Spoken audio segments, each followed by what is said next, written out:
Cikar kallama Arewa Medium na Ladidi coming soon.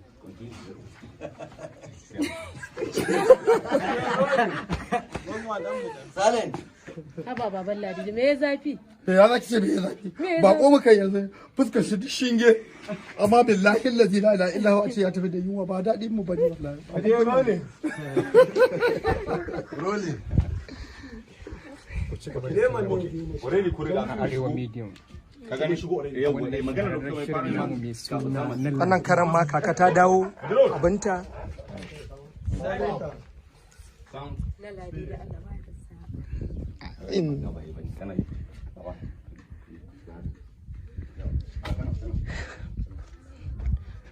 Ga masu huta a ƙarƙashin bishiya kuma ku gansu irin su wannan yarinyan. Mun gama shiri ne muka dawo muka zauna mun shiri next ne. Wannan ita ce sakatariya, za ku ganta a wannan episode din. Ga wasu characters din ma da masu ɓoye fuska da fulani.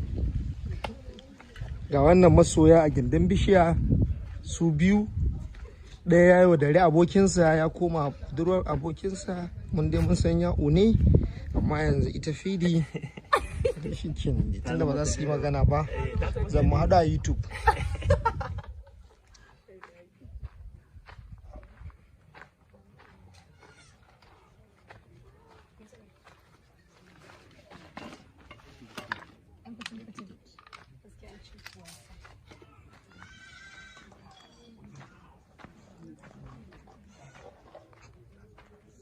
Shi ne ke neman ka.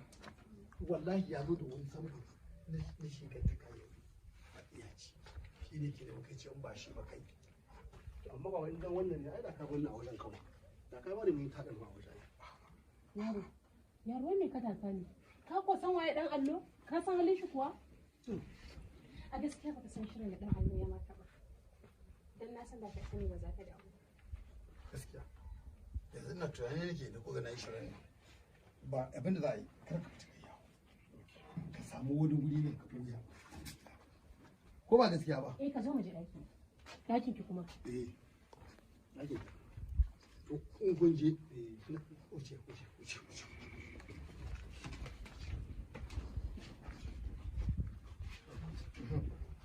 Wannan ya tsaya na kashi ne yake. An aka kashe shi a garin nan gaba ɗaya na san halin iyayen gidansu. Billahi da gidan gwata ya aiko ke. Jirgin sama. Baje kan kowa.